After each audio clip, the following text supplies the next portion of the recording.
Assalamualaikum warahmatullahi wabarakatuh.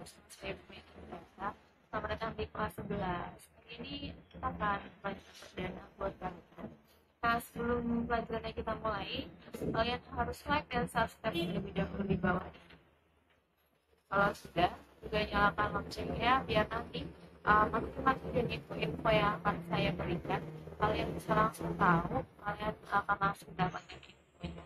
Nah, nanti setelah saya akan menjelaskan banyak materi, kalian harapkan untuk bisa komentar di bawah ini juga, apapun itu, ataupun mau memberikan pertanyaan juga boleh.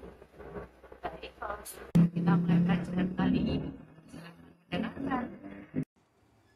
Selamat datang di mata pelajaran biologi kelas 11 semester 1. Baik, sebelum kita mulai pelajaran kali ini, silahkan kalian klik dulu like, juga klik subscribe yang ada di bawah. Dan kalau sudah, nanti di akhir penjelasan silahkan kalian berkomentar ataupun boleh bertanya. Nah, langsung saja kita akan mulai pelajaran kali ini. Yang pertama kita akan mengetahui dulu bab-bab apa saja yang akan kita pelajari di semester ini.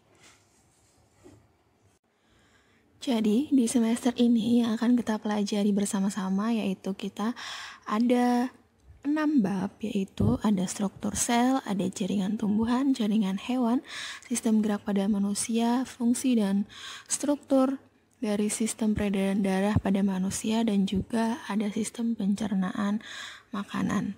Nah, dari ke-6 bab ini akan kita pelajari di semester 1, dan kita mulai dari bab pertama tentang struktur sel.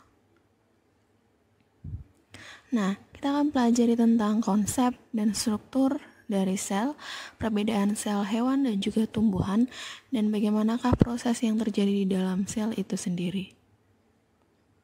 Nah, yang pertama kita akan belajar tentang sejarah penemuan dan perkembangan sel, pengertian sel, komponen kimiawi penyusun sel, dan struktur fungsi pada masing-masing bagian sel.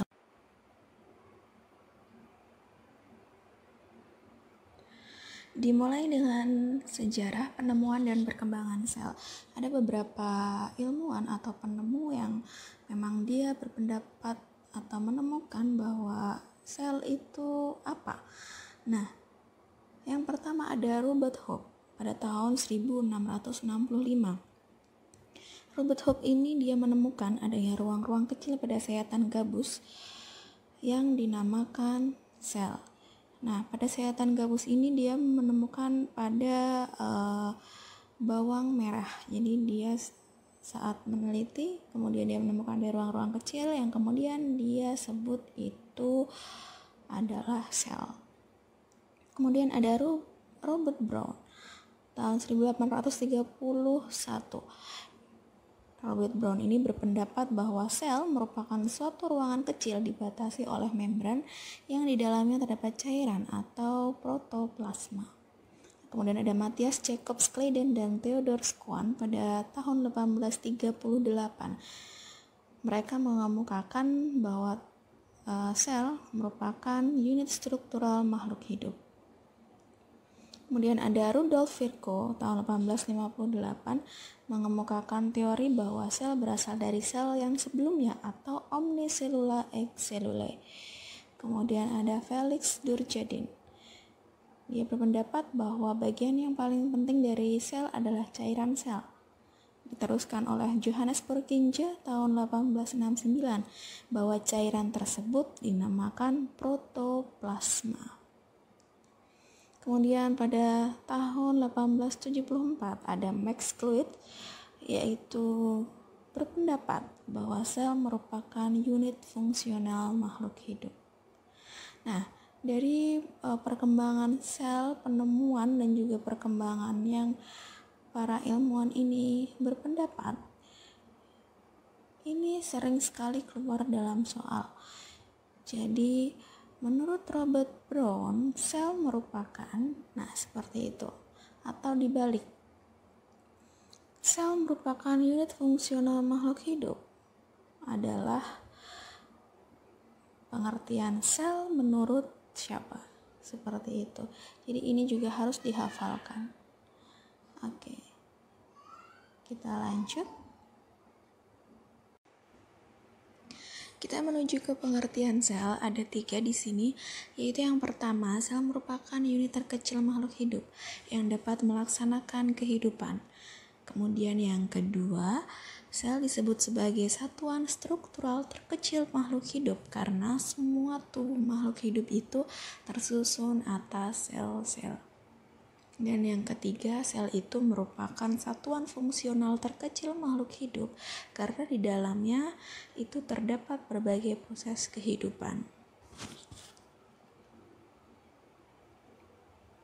Nah, ini adalah salah satu gambar sel, di mana sel ini adalah penyusun dari tubuh kita. Ada banyak sekali sel-sel yang ada di tubuh kita, dan di dalam satu sel ini masih ada organel-organel di dalamnya, di mana organel-organel ini dia memiliki fungsi masing-masing untuk menjalankan kehidupan di dalamnya atau melakukan metabolisme, sehingga di dalam sel kita yang kecil itu juga masih ada kehidupan di dalamnya, seperti itu.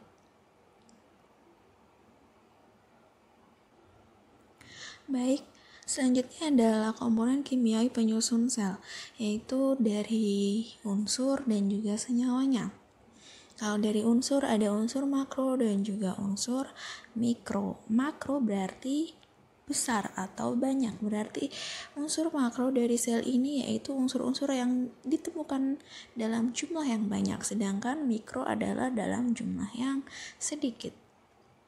Kemudian senyawa ada senyawa organik dan anorganik.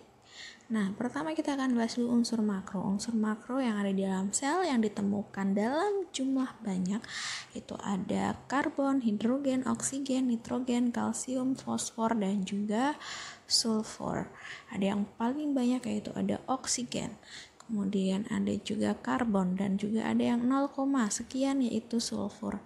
Kemudian ada unsur mikro yaitu ditemukannya dalam jumlah sedikit. Ada ferum, klor, kalium, natrium, magnesium, iodin, dan juga unsur-unsur lain. Nah, ke senyawa organik ini biasa kita temukan. Senyawa pada sel itu ada senyawa karbohidrat, protein, dan juga lemak. Dan anorganik yaitu sejenis air, garam-garam mineral, dan juga gas.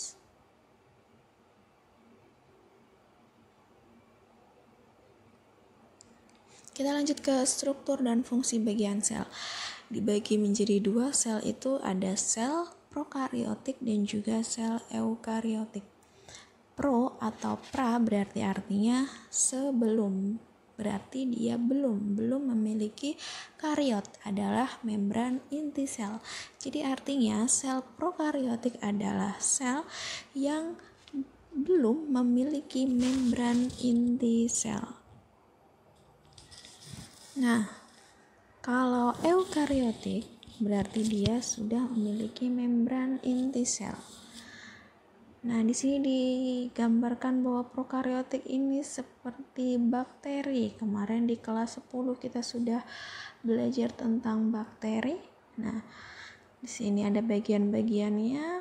Kemarin di kelas 10 sama. Jadi dia termasuk prokariotik. Kemudian eukariotik ada sel tumbuhan dan juga sel hewan. Bedanya apa? Nah, nanti akan kita bahas satu persatu.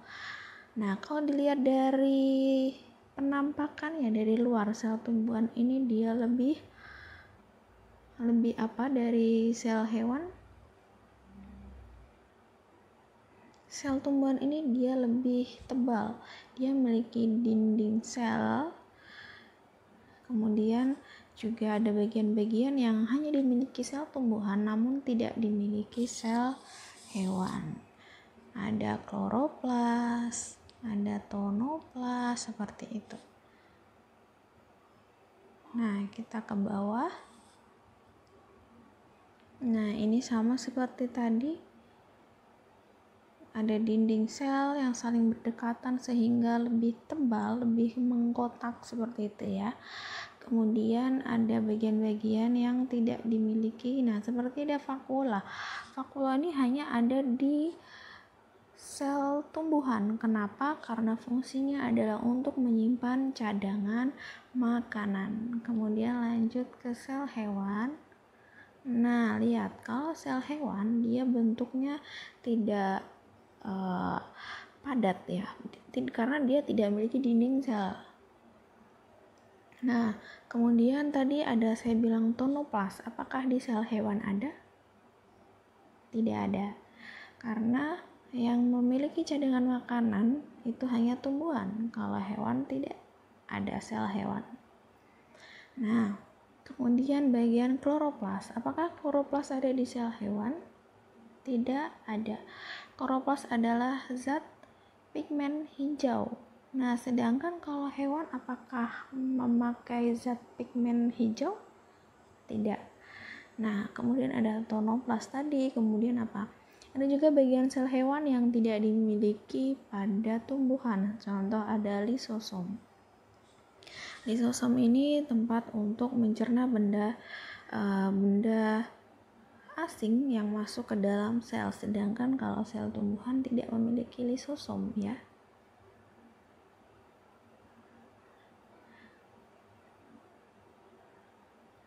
Nah, seperti itu. Baik, kita akan bahas langsung yang pertama tentang membran sel.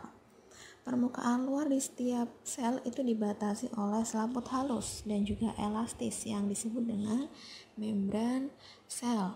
Nah, membran ini sangat penting dalam pengaturan isi sel karena semua bahan yang keluar atau masuk itu harus melewati membran ini.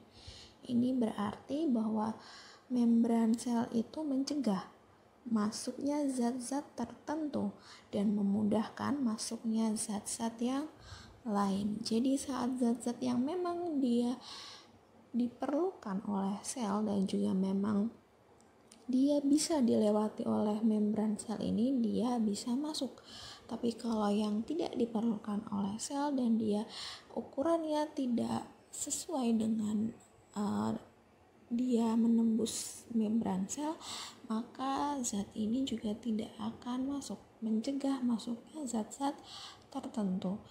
Nah, selain membatasi sel, membran plasma ini juga membatasi berbagai organel di dalam sel.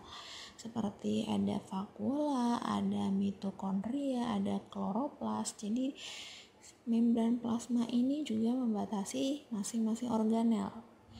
Nah, membran plasma ini atau membran sel ini bersifat diferensial permeabel. Apa itu diferensial permeabel? Diferensial permeabel yaitu dia memiliki pori-pori yang ultra mikroskopik. Jadi mikroskopik sudah kecil, tapi dia lebih kecil lagi yang dilalui zat-zat tertentu. Ukuran pori-pori ini menentukan besar maksimal molekul yang bisa dilewati oleh membran. Nah, selain besarnya molekul, faktor lain juga ada kayak muatan listriknya. Kemudian ada jumlah molekul air dan juga daya larut partikel dalam air. Seperti itu. Nah, kita masih berada di membran sel, yaitu membran sel itu memiliki dua lapis molekul yang disebut dengan fosfolipid, yaitu lemak yang bersenyawa dengan fosfat. Nah, fosfolipid ini dia memiliki bagian ekor dan juga bagian kepala. Nah, seperti apa? Pada bagian ekor itu dia bersifat hidrofobik atau nonpolar. Apa itu hidrofobik? Dari kata fobia, fobia artinya takut, berarti dia takut terhadap air, hidro ya kan. Nah, kemudian kalau bagian kepala itu dia hidrofilik, artinya dia tidak takut terhadap air. Sehingga apa? Sehingga bagian ekor ini karena dia takut dengan air, maka dia orientasi atau letaknya ada di dalam.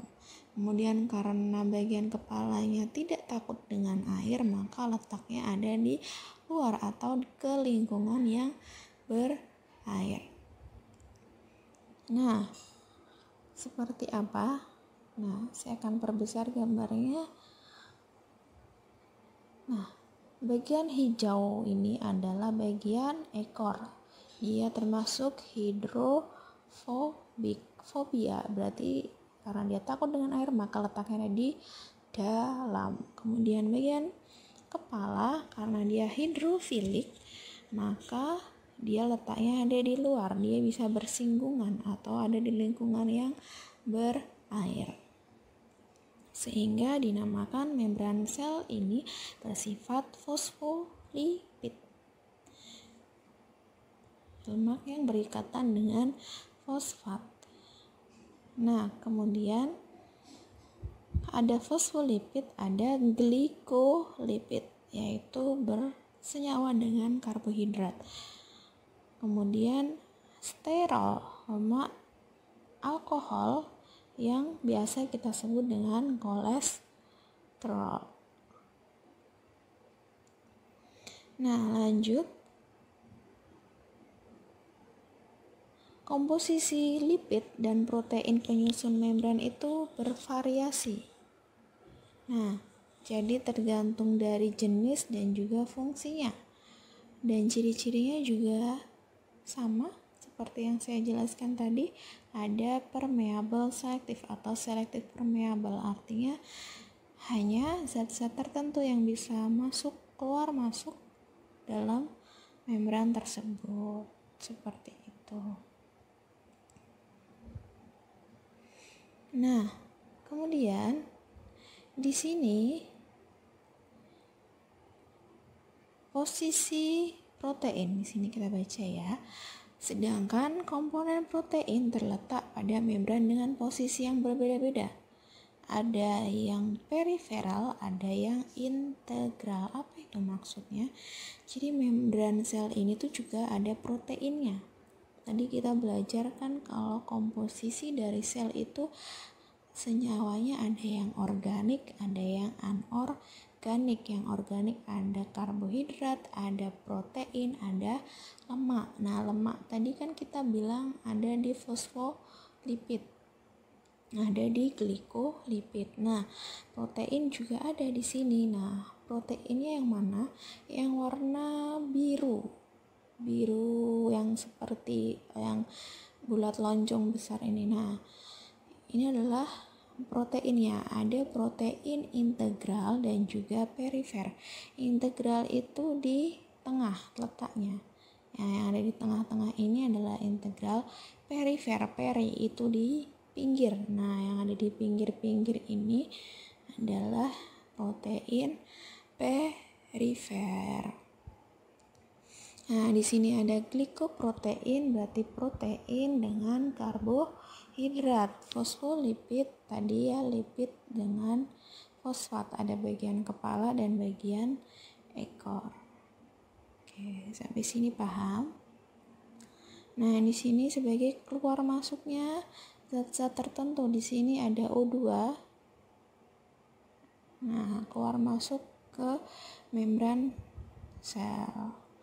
Di sini juga di membran sel ada kolesterol dan sebagainya. Oke.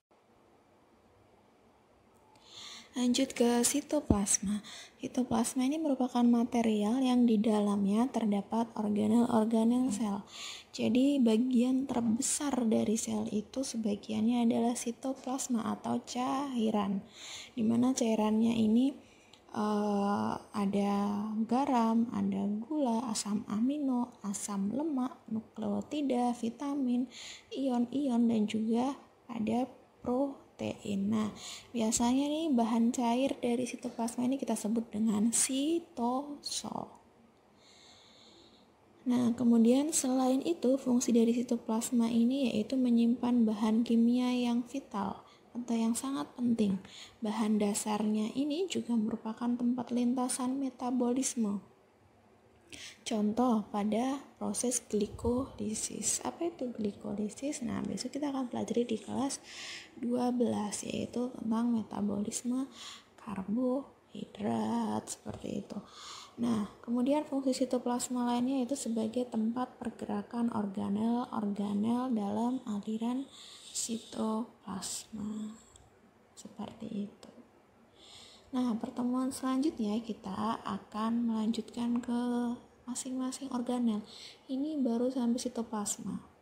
Nah, kalau sudah, silakan kalian bisa berkomentar di bawah ataupun bertanya, dipersilahkan, dan minggu depan kita akan lanjutkan pelajarannya untuk organel-organel sel. Terima kasih. Wassalamualaikum warahmatullahi wabarakatuh.